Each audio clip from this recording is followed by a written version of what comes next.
Welcome, everyone, and thank you for joining us for today's conversation. I'm Sandra Dunsmore, Director of the Grantmaking Support Group at the Open Society Foundations. Since assuming the position of President at OSF in July 2012, Chris Stone has really promoted a very vigorous conversation about our grant-making practices. Last year, he created a grant-making design team that brought together OSF grant makers with grantees to really look at our grant-making practices and to recommend new approaches. As a result, we've introduced some new processes into our grant-making this year, and really processes that have focused on trying to help advance the organizational health, the effectiveness, and the independence of the organizations that we support. We hope that today's conversation will give you a better sense of the vision that underlies some of the changes that we've made in our practices. So here's how we've organized our time together today. For the first half of the session, we have invited 2 current grantees who are also members of the grant-making design team. Lucia Nader from Conectas Human Rights in Sao Paulo, where she is the executive director, and Winnie Stachelberg from the Center of American Progress in Washington, D.C., where she is executive vice president for external affairs. After that, Chris is going to take questions that have been emailed in from grantees. You can send questions in at any time during the webcast to gmsg@opensocietyfoundations.org, and those will be passed on. Laura Silber, our Director of Public Affairs at the Open Society Foundations, will monitor the Q&A and will also close the session. But first, we'd like to share with you a very short video that we've made to express our aspirations for what we would like grant-making practice at OSF to look like. Thank you.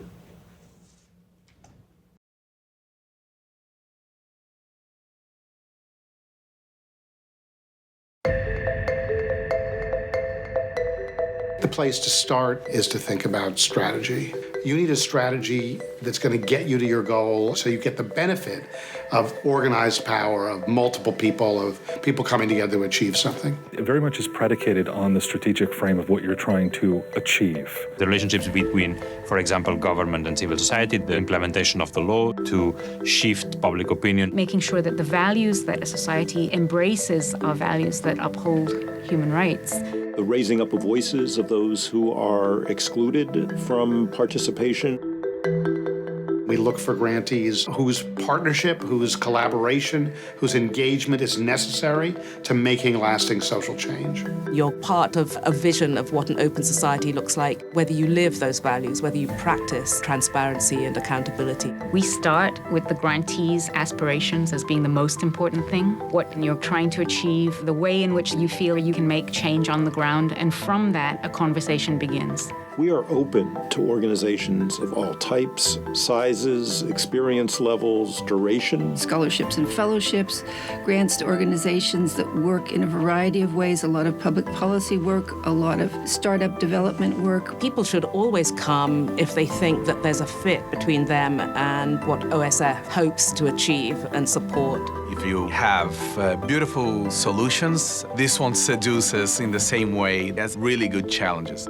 Open Society Foundations is very open to risk-taking and who believe that sometimes it's really important to stick in there for the long haul on unpopular causes. The solutions, whether they're immediate or long-term, are going to reside with people within a society, within that context. We are likely to fund organizations in the same field that may not agree with each other and may actually be adopting different kinds of strategies to pursue the same goal. When you're an activist or when you're in government, you're trained to think that there is one good solution for everything. And I think the perspective that we have is that diversity is more important for democracy than good specific solutions. Once you enter the Open Society Foundations network, it just opens huge doors. You'll get connected into a variety of different places where you get a platform to talk about the great work you're doing. What the Open Society Foundations is about is ensuring that we're identifying those ideas that are underserved, that are marginalized. To remain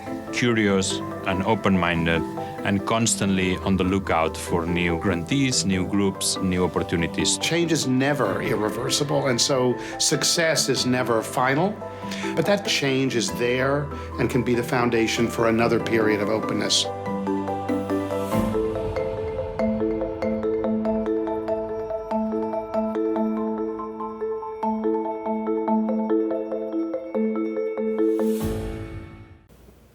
Terrific. Well, welcome. Here we are.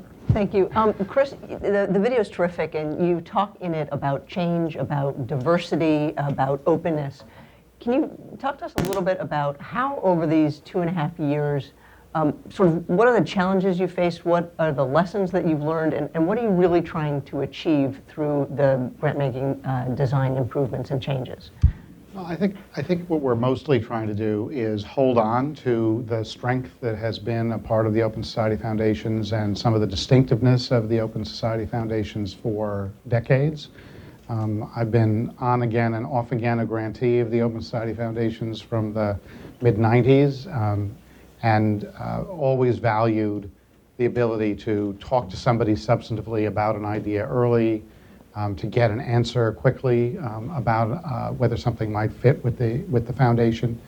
But even I know how hard it was for me to understand how it worked, to figure out who you needed to be talking to or who it was useful to talk to.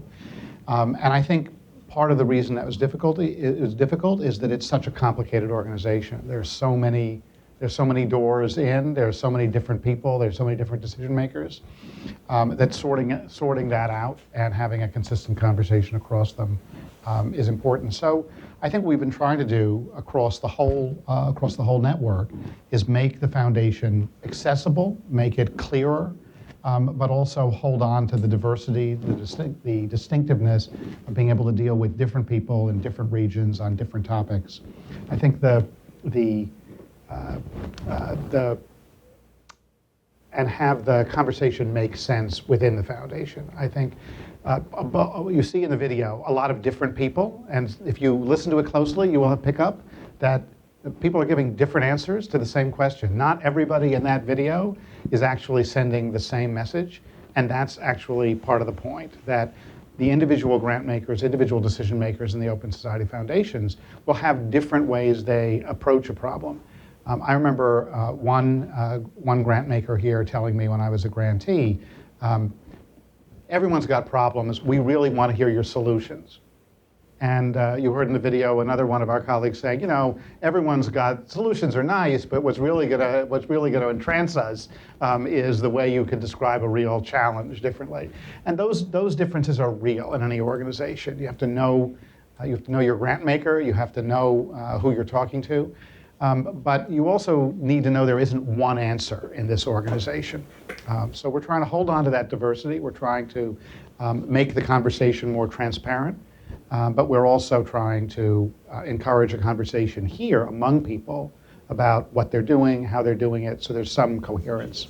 And so just to follow up on that, would you say that then sort of for you thematically, you're going to have a variation differences among the different program officers and the different programs themselves?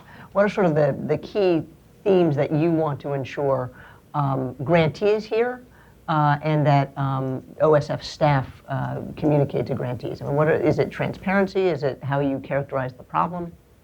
I think in many ways it's about, several people said in that video, it's about understanding where our values are the same.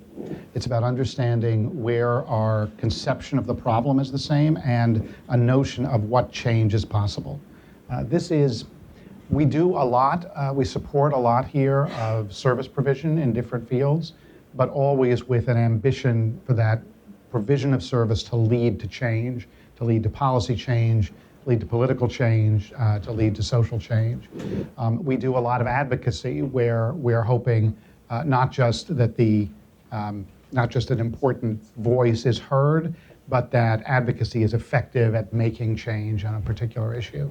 So I think the grounding in values, the grounding in an ambition for change at a policy or political or social level, those are probably the common themes that will allow people who are interested in support from Open Society Foundations to connect with us.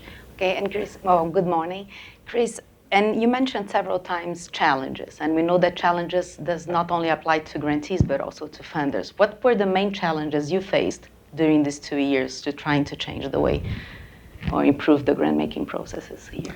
I think the biggest challenge, frankly, is just internal. We can talk, every foundation has its strategies, its priorities, every foundation has its goals, but they've also got just the process that you have to deal with as a grantee when you're trying to figure out how to relate to the foundation. And we didn't have one of those, we had lots of them. George Soros asked me when he first asked me to take this job, what he articulated was a desire for a more unified and streamlined foundation. That those two words were his, and they captured, I think, his ambition for this next phase at the Open Society Foundations. So what that meant for our grant making was we wanted a more common conversation without losing the diversity and the decentralization, and we wanted it to be streamlined. We haven't succeeded at that yet, but we're working hard on it. And I hope that the process, by the time we've learned how to use some of the new procedures we put in place over this last year, some of the ones that you're helping us shape on the design team, I'm hoping that people's experience will be of a more unified, coherent process, and also a faster one. And I remember that during the first meeting of the grant-making design team, we discussed a lot how to balance having unified and streamlined process, but at the same time not losing this risk-taking that OSF has or this flexibility that OSF has. From a grantee perspective, even talking to different people and being able to approach OSF in different ways, okay, sometimes this was very difficult, but in several other moments, this was good for us to see that OSF was not only able to respond quickly to things, but also to take risks in new areas. And so how do you think you're balancing having a more organized, let's say, or a unified foundation, but at the same time not losing the innovation, the risk-taking, and things that are very good in open society? Well, I think there are many different kinds of foundations in the world, and many different kinds of grant-making foundations. There are foundations that really focus on finding good grantees and supporting them over the long term, year after year, letting them lead the work and define the work, and where the foundation takes a back seat and really serves as a resource for a field. There are other foundations that think of themselves as problem solvers, where the foundation is going to understand how to cure this disease or how to solve this piece of climate change. And then they're looking for grantees who can carry out their strategy. There's value in both of those kinds of foundations, but it's very different. And a grant seeker, a grantee organization, needs to know what you're dealing with. Part of what I've always admired about the Open Society Foundations is it does some of both of those things. So there are aspects of the Open Society Foundation that have long been about supporting leadership organizations in a field. They don't have to be at a global level. They can be just in one community, but they're playing a really powerful role. There are other times when the Open Society Foundations have seen a problem. Somebody here on a board, George Soros himself, one of our partners, one of our grantees, comes up with a solution, and we build a whole program around trying to move a particular piece of legislation, or trying to change the way a particular service is delivered, or just change who's involved in a piece of a movement in a particular country. And when you do that, you work differently with grantees. I think the challenge here has been to help people understand which mode they're in. We don't want to choose one over the other. We're not prioritizing support for a field, the leadership in a field, from pursuing our own concepts or initiatives, but we are trying to be clear at any moment in time which we're doing. So if we're talking to a grantee, if we're making a grant, we want to know, is this grant support to a field over a long term? We want to make that as much general support as we can. We want to make that as long term a commitment as we can and be engaged with the organization in a different way than if we're trying to get some change to happen in 6, 9, 12 months.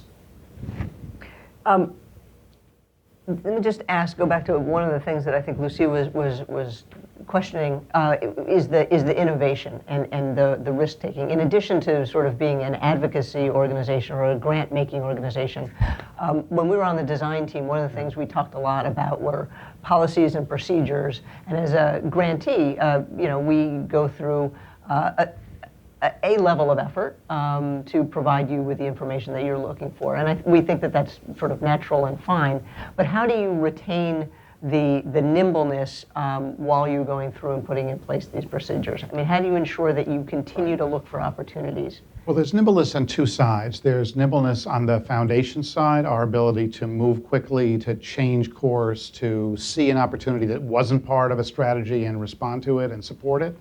And there's nimbleness on the grantee, forms of support we can provide that will encourage innovation, risk-taking among grantees.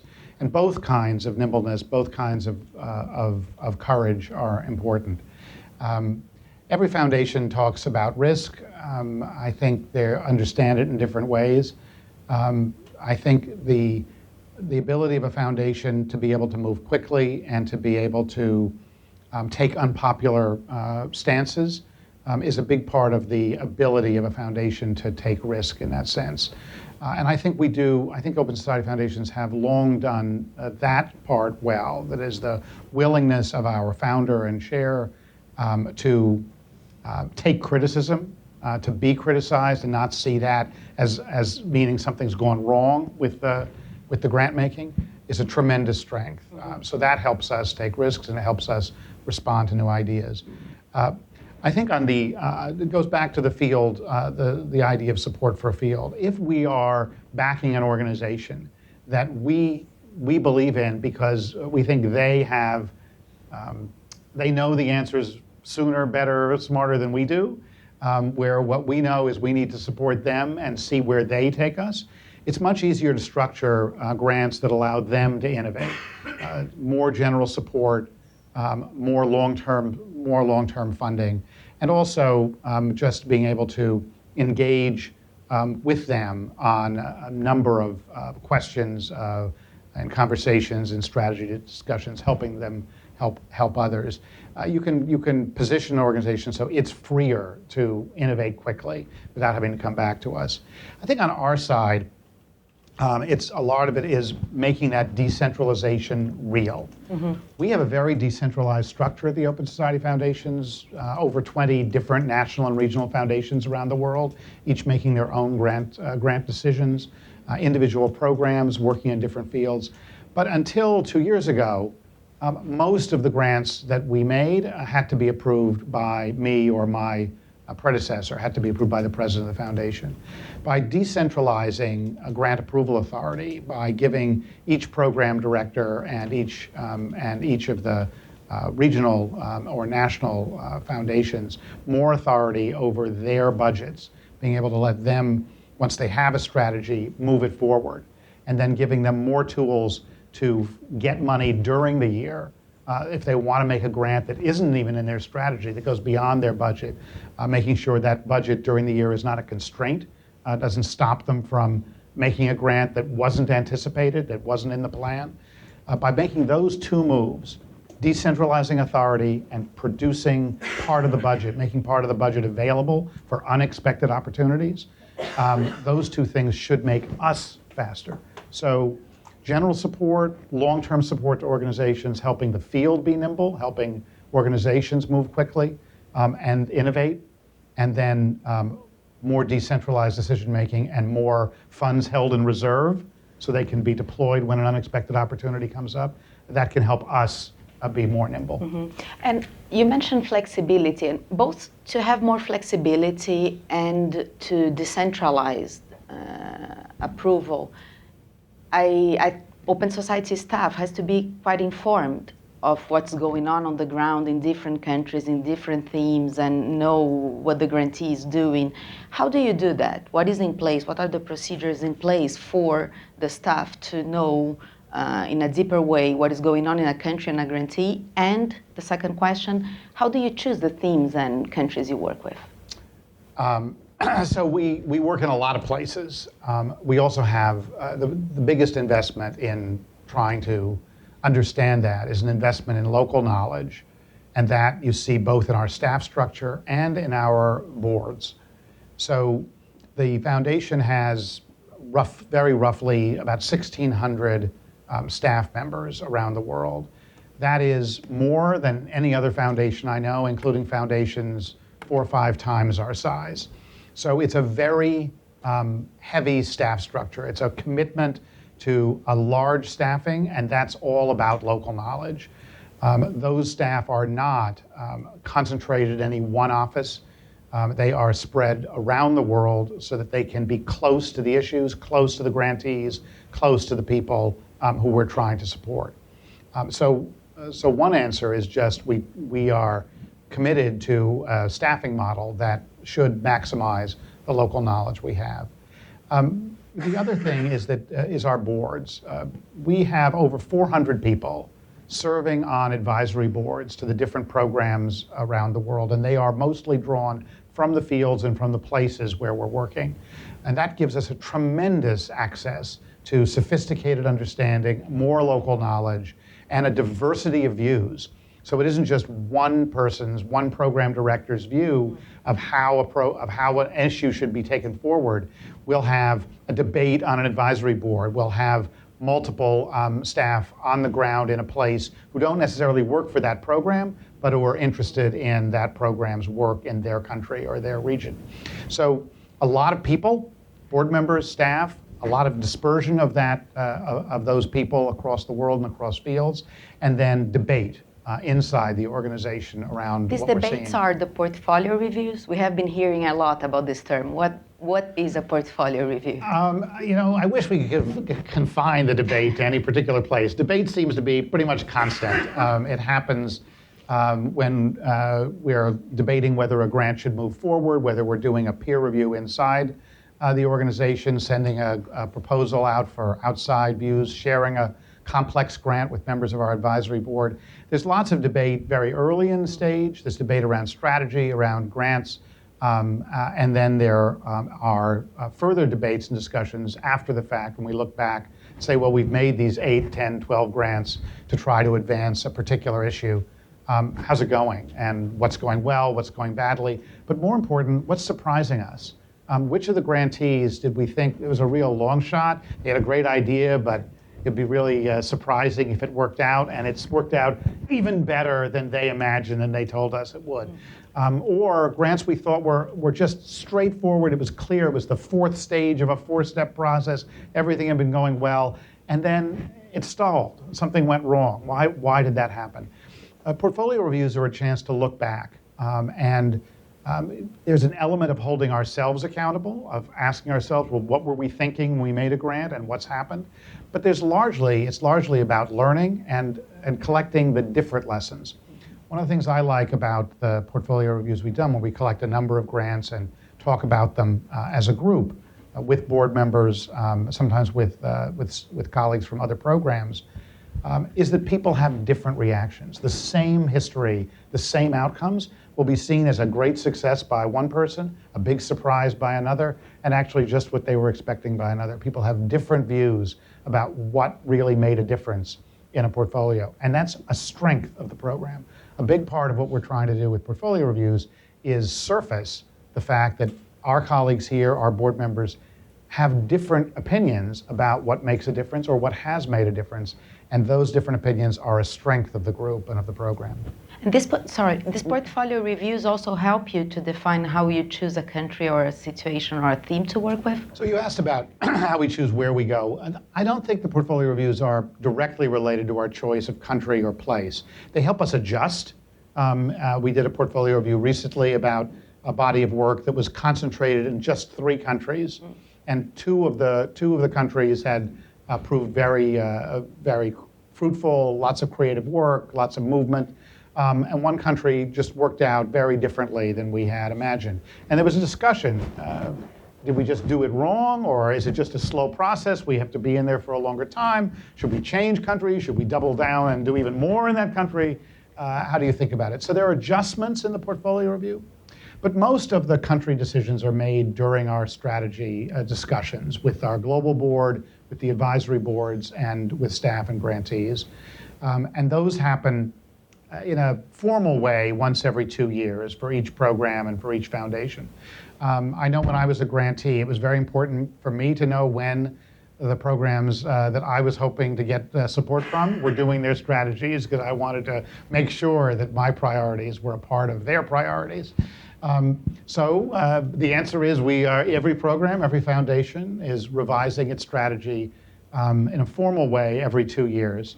And they're writing 4-year strategies. So we actually never get to the end of any strategy. We just get halfway there, and then we write another 4-year strategy for the next period ahead. But those are the times when we're talking about countries, where are we prioritizing. The Open Society Foundations work in more countries than maybe any other foundation I know in the world. There are over 100 countries where we have active grants today, and we have staff probably in 40 or 50 countries around the world. We have offices in over probably 20, 25, 30 countries. So it's a lot of places, but there are various levels of focus. There are some countries where we are really concentrating for a few years. I know when you can think of Burma as an example. Burma has been a focus for the Open Society Foundations for decades, really since the late 80s, early 90s, during a period of military dictatorship, very closed society. And we were doing a lot of work on the borders with exile groups, and very quietly with making grants when we could within the country. When Burma opened up, when it became more democratic, began a transition, which is still uncertain in its outcome, began a transition. George Soros visited the country for the first time, and we greatly expanded the work we're doing there. And Burma has become, in recent years, a real priority for the foundation. It's not that we weren't working there and now we are working, but it went from a very modest level of work to a much bigger level. It will probably, in time, move back down to a more modest level, but I can't imagine that we are ever going to stop our work in Burma. And that's true for many parts of the world. Staying true to the places and the causes we've been involved with, even if it means at a much reduced level, is a part of the strength of the Open Society Foundations. It's a part of the keeping that historical memory, historical knowledge alive. We've actually spun off 7 of the foundations inside the European Union that have long been a part of the Open Society Foundations. But I was just meeting yesterday and the day before with the heads of the foundations that spun off 2 years ago, who are now part of a European network that we're trying to put together so that we stay in touch, stay in communication, stay in partnership with those people and those organizations that we helped support for so long. The breadth of the work that Open Society Foundation does is tremendous, and I think it impresses all of us all the time. The size and the scope and the series of challenges that you face are enormous. I want to talk a little bit about sort of communication. You talked about these changes, about portfolio reviews, about changes that you're doing. What is the mechanism by which you are communicating these changes to grantees? I mean, the sheer size and scope of all of this seems daunting. I'm just curious, as someone who knows with my own program officers at Open Society Foundation, as well as other foundations who support us at the Center for American Progress, trust and communication with program officers and with the foundation is essential. If you don't have trust, if you don't have the ability to communicate, to learn of changes, to learn of differences, to know where you're falling short, what the expectations of the foundation and the funder are, you're sort of lost. So how do you get at this communication with all of these grantees and with all that's going on at Open Society Foundation? I think there's no formula, no perfect way to do it. I think the main thing, I think, is just what you said. It's the relationship you have with a program officer, with somebody in a grant-making program who is following your field and your work.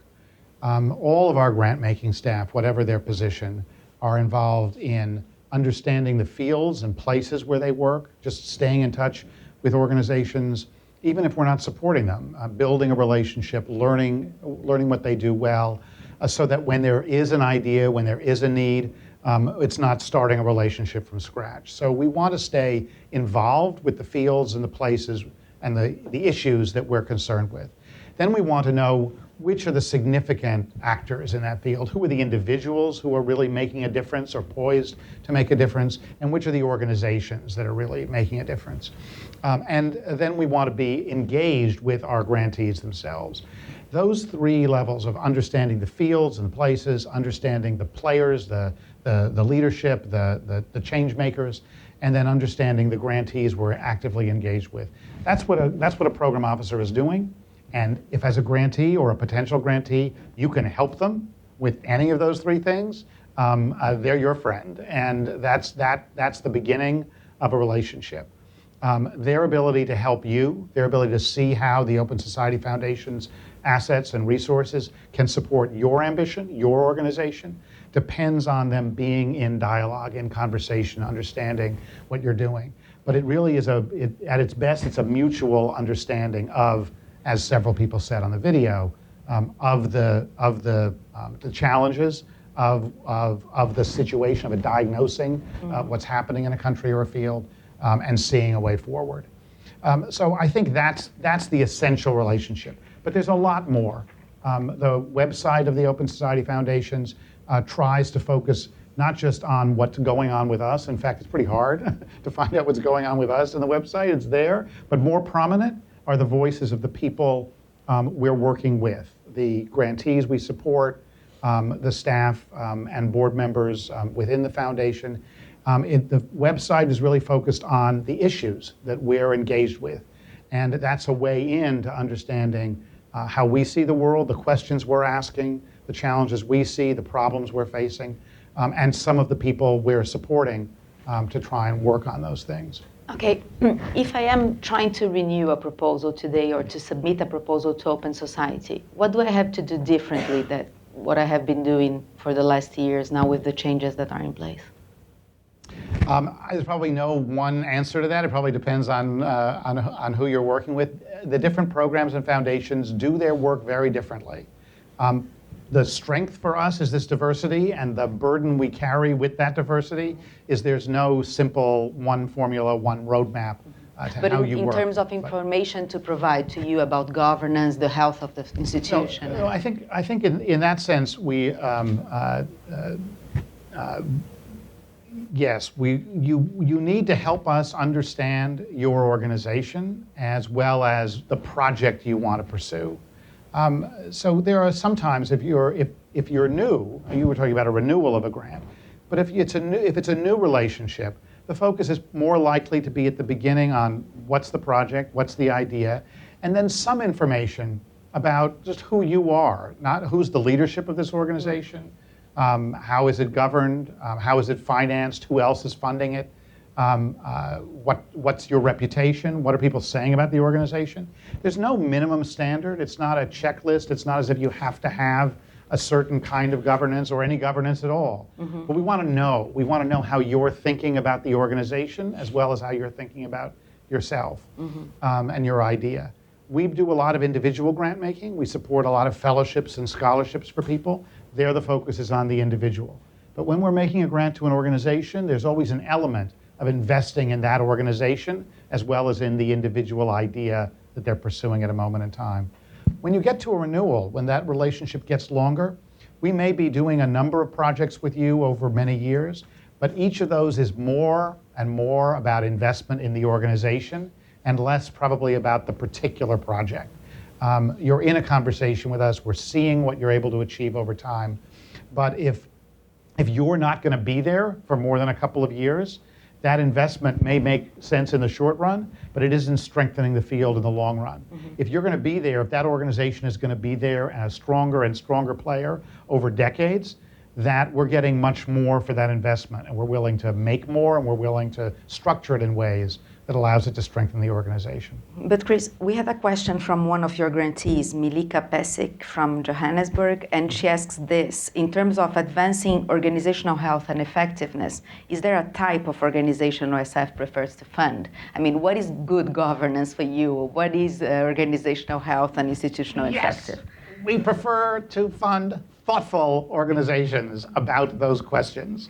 So it's not my question. It's a great question, but the point is, it's not about big or small. As Ken Zimmerman was saying in the video, there is an openness and indeed an enthusiasm for funding all sorts of organizations. One of the advantages of being a very big foundation, but with lots of staff, is that we can make very small grants, even though we're working on a huge scale, and we can make enormous grants.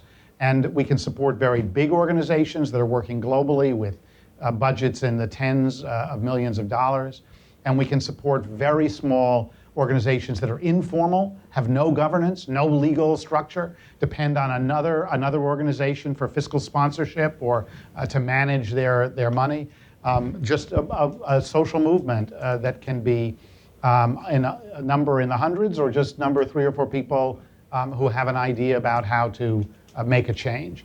So there's no model of structure, no model of governance, no model of financing we're looking for, but we don't want to be surprised. We want to understand how you're thinking about those questions, and we want to follow, if we are working with you over time, how that changes.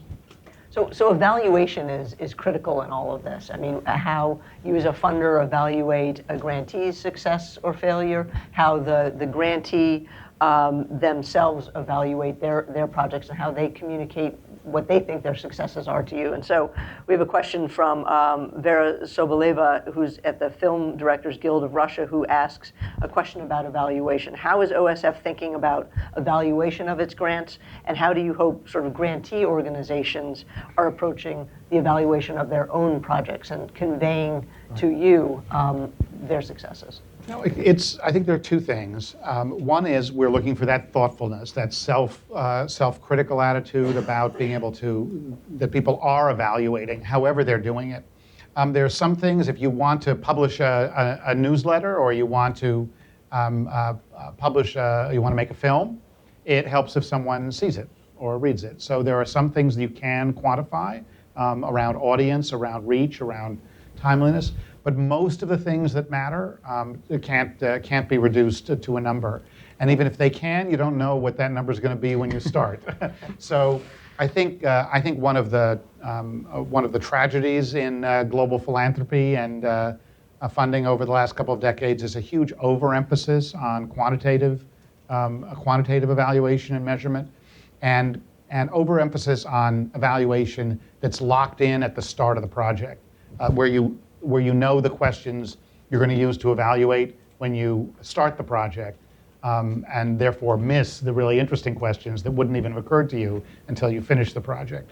That's what our portfolio reviews are trying to capture for us.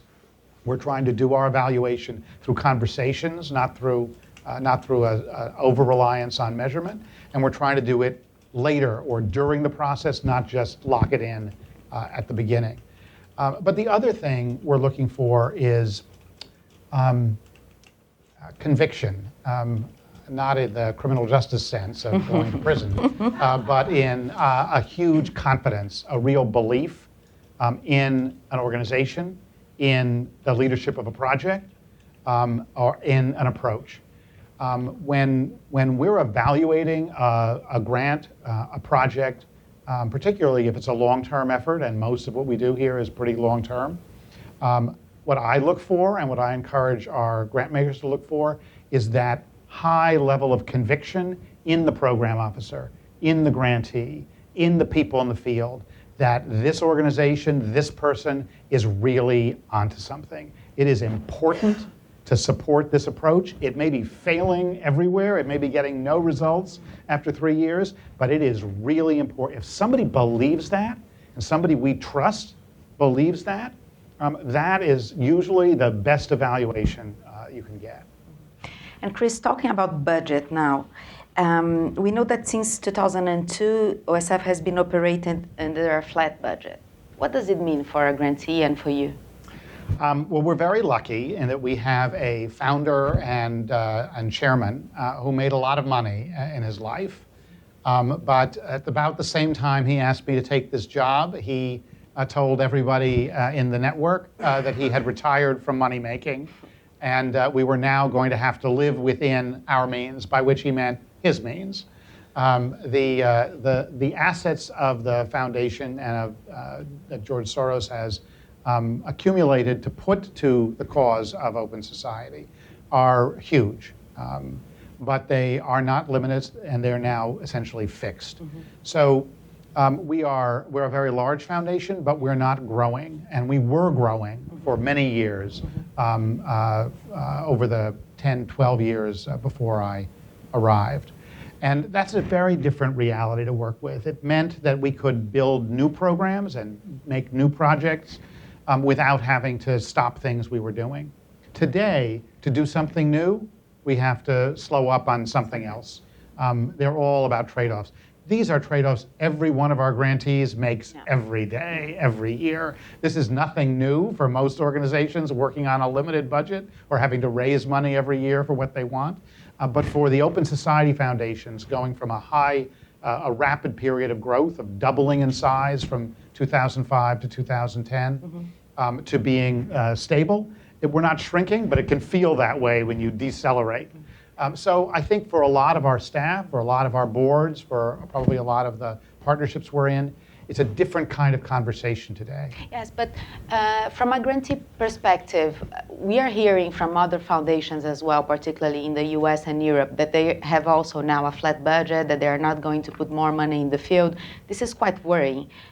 What are you having a broader talk or strategy to strengthen the ecosystem of funders and talk to other foundations to see how this can go, or foster national philanthropy or new philanthropic ideas and foundations? So it's important to know, I think the experience in different countries and for different fields, different organizations will be different. Because we're not, overall, we have a flat budget, but we're making big shifts within that. So there are parts of the world where we're expanding our funding. There are fields in which we're doing much more than we've done in the past. And those are responding to opportunities, advice, those debates we talked about going on with boards and grantees. I think and others we are moving out of where we may have funded for a long time. We're reducing our presence. The question of where the new money comes from is a vexing one, and it's probably different place by place and field by field. But there is a way in which the organizations seeking the money really need to be the ones encouraging people to invest and to get involved. You can use the fact that the Open Society Foundations is cutting back, and so is desperate work, and someone needs to take their place. But it has much more credibility coming from the organization that is going to be doing the work than from the organization that is cutting back. So we can help, but I think understanding how to work with your program officer, with your colleagues in the Open Society Foundations to connect with new sources of support, whether at the organizational level or just bring new people into a field, is a conversation that's going to be different place by place. We are not going to be the solution. We have less credibility than you do with those potential new donors about why they should get in to the field that we may be reducing our support to. This is related to another question about this limit of 1/3 of funding that OSF can provide to a grantee. Can you talk a bit more about this? Sure. This is a long-standing rule of thumb that I think George Soros believes in his own, the grants that he makes or he initiates for the foundation. And it was a strong view of my predecessor, and it's a view I share. It's not about what we're talking about is our sort of principle of our operating, that we do not want to be contributing more than 1/3 of the budget of an organization over any long period of time. Not to save money, it's about the strength of that organization. An organization that is over-dependent on any one donor is just a weaker organization over time than an organization that has multiple sources of support. Now it's important to understand what that principle does not say. We're not saying that an organization that has lots of foundation support but no other kinds of support needs to develop a micro enterprise and start doing earned revenue. It's perfectly fine to have 10 different foundations supporting you, or it's fine to have some support from government and some from foundations. Maybe you have individuals, maybe you have a membership, maybe you are earning money. There are lots of ways of raising support. And some people believe diversifying those kinds of support is important. There's other research that suggests diversifying it too much actually is a problem for some organizations. But even within a category, if all your money is coming from a few, from wealthy individuals or from foundations or from governments, if it's just one government, if it's just one individual, if it's just one foundation, that's a problem. So this is a principle to try and help our grantees be stronger over the long term. Now, it's one that I've watched George Soros practice quite rigorously. Some of the organizations he's most committed to, he helped start. He is really strict with their boards now about moving them down so that his support is only 1/3. The organization is growing. It may mean our support is growing. We can be reducing to 1/3, but increasing in actual, in dollar or pound or euro or whatever the currency is. In those terms, we can be growing. The point is not to be over-dependent on us. And is there criteria that program officers and others convey to grantees about this challenge? Because it's come up with a couple of questions that have come in, and I think there are a couple of questions that Laura is going to field that have come in during this conversation. But are there specific criteria that you give, or is it a more general guidance that you give to grantee organizations? I think the thing that probably program officers are struggling with and dealing with is that the approval process inside our organization is different if we're providing more than 1/3. It's not that we don't. We provide more than 1/3 to many organizations, but we expect them to have a plan of how they're going to bring that down, and we follow that. And if they're mature organizations, if they've been in existence for a long time, and they haven't done it, we'll be in real conversation with them about why not and how that can change. But what program officers are coping with is the fact that if where we do provide more than 1/3 support, the decentralization I talked about before is less complete. Those grants still have to come to me for my approval because I have to be able to explain to George Soros why we're providing more than 1/3 of support to organizations when organizations he really believes in, he's forcing down to be within that 1/3. He really wants to know when we do that, and so I need to approve those grants. Great. Well, we received so many questions from all around the world, but I'm going to give just a couple that you haven't really touched on. This is from Violetta Alexandru, and she's asking, Chris, do you fear that OSF might lose some of our traditional partners who are really good at advancing smart policy solutions, but may not be able to give evidence of tangible results or achieve financial independence? So how are we remaining accessible to all sorts of NGOs and activists? It's a great question, and I think that there's lots in it. I think we have to be aware that no donor, including ourselves, is going to be available to any grantee forever. Donors come and go faster, I think, than the Open Society Foundations have over the last few decades. We've been a more long-term supporter in the fields and the places we work. But our support, our programs depend on the decisions of a board, currently of our founder and of program officers, and they change, and the world changes, and priorities change. So we're not doing anybody any favor if we make them feel they can count on us forever. The problems they're working on probably are going to remain problems longer than we'll be around. And so the question is, if they're building an organization that is learning, that's getting better, that's taking advantage of its experience and its historical knowledge, They need to be able to survive the loss of any funder, including us. So that's just good practice from everybody's point of view in every relationship. That's just a starting point. But there are lots of ways of proving the value and the viability of any organization. Financial independence is a myth, right? None of us are truly independent of anyone. The organization I worked in, university, before I came to this one, thought of itself as financially independent because it had an enormous endowment. Then the financial crisis of 2007, 2008 happened, and they were facing a huge budget, even though working on an enormous scale. A lack of independence was obvious in a moment. Those kinds of changes have to be faced by any organization. So you're not going to develop financial independence. What you want is to manage the risks of losing the financing you're depending on today. One of the ways to manage that is diversifying. Another way is building your reputation, communicating effectively to people who might in the future be supporting you, and building relationships with others on whom you will inevitably depend for financing. It may be your membership, it may be your family, it may be your friends, it may be other foundations or individuals, it may be governments.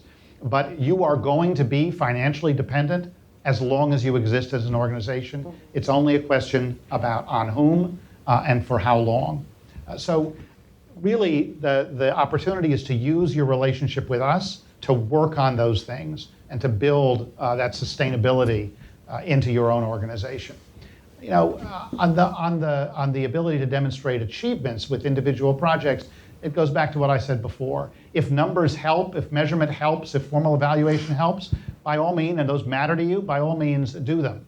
But what you really need to focus on is persuading people in your field, in your place, that your work is really vital. It's really important for the changes you believe need to be made and that we agree with you about. The questions are flooding in. Here's another one, that Open Society has a reputation for entering fields that are either not popular or not really, that are a big risk. How are we encouraging that both within the foundation, among grant makers, and also among grantees? I think the main reason for that reputation is the willingness of our boards, of our founder and our staff to be criticized. I think every foundation looks to provide some unique contribution to the fields in which it works. A small family foundation in the United States or a new entrepreneurial individual funder in Latin America or Africa are looking for the same thing. They want to know that they're coming in and making some contribution in a place where there's a gap in the field or nobody else is willing to do what they're willing to do. That self-image among donors is ubiquitous across foundations, and we have our version of it at the Open Society Foundations. If there's a difference in my experience, it's the willingness of this organization to be criticized, to take criticism and to take attacks on our founder, on our program, on our commitments, on our presence in a place. And that willingness has to be reinforced all the time. It's not complete. There are places in the world where the attacks are so strong that we can't operate, and we have to find other ways of supporting the people we believe in and whose work is important in those places. I gave the example earlier of Burma under military dictatorship. And there are other places in the world where it becomes very difficult for us to operate. But by talking about that willingness to be criticized, by looking for ways of working in difficult places, I hope we reinforce in our organization the culture and the commitment to taking those risks you describe. And Chris, I agree that open society is quite open to criticism, but at the same time, there is a big power relation there. We know that open society, one side, is a classic grant-making institution, give grants, and in the other side is also an advocacy institution, has an agenda, is on the ground talking to officials and so on. How do you think, how is a grantee able to keep its autonomy and independence at the same time dealing with sometimes a peer open society with an advocacy agenda that not always is in agreement with the strategies of all the grantees? No, it's absolutely right. It is both a strength and a weakness for grantees in working with us that we do play that double role. So it is an operating foundation. We do advocacy in our own name. We do litigation in our own name. And we take public positions on some issues. There are grantees who've come to me and said, you know, you're supporting the field I work in. I really would love your support. I can't take it for work on this topic because we can't be seen as identified with you given your public profile on that particular topic. And that's the right decision for some grantees to make.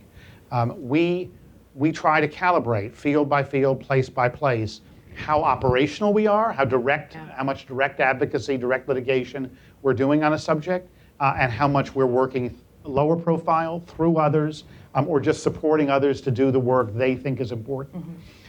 It's also a debate within our foundations. There are some things that we work on and we take positions on globally that may cause the same kind of dilemma for some of the national and regional foundations in our network.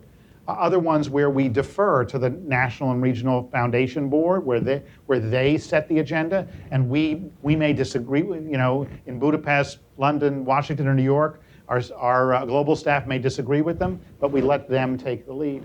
So this balance between the direct operations and advocacy we do and the grant making we do has to be managed. The best thing to do is be explicit about it, to talk about it, to weigh it, and decide.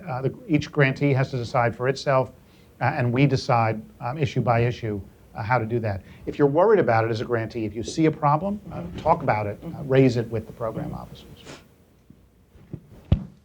I'm afraid we've run out of time, in fact, but what I want to ask is, does anyone have anything to say in closing? And I also want to thank you, I want to thank Winnie and Lucia and Chris for agreeing to talk to the grantees and to really open the conversation. Well, thank you, and thank all of you who are taking the time to join us, listen in, and send questions in. I think we will be answering the questions we didn't get to on the web and make those answers available. So if you asked a question that didn't get in, we'll try to be responsive to it and get you and others an answer to it. But the main thing I want to just say, both in thanking you for the work on the team and for this conversation and for the work that CAP and Conectas are doing in the world, is just to emphasize, we know that while we do advocacy and we are operational, most of what we do is support your work. That, in the end, is the biggest contribution we make in any place, in any field where we work. And figuring out how to do that well, how to make you the strongest, most effective organizations, leaders, advocates in your fields and your countries, that, in the end, is what we're trying to achieve. And we can be better at it. And this conversation and the questions we've talked about are just exploring ways we're trying to figure out how to do that better. And I know it gets messy at times. It's a big organization. It can be hard to see that pattern sometimes. But to the extent that you see ways that we can be better at supporting you, please let us know. And thank you for the work you've been doing with us over the last year to try and make these processes work. Thank you. And thank you for the work you're doing.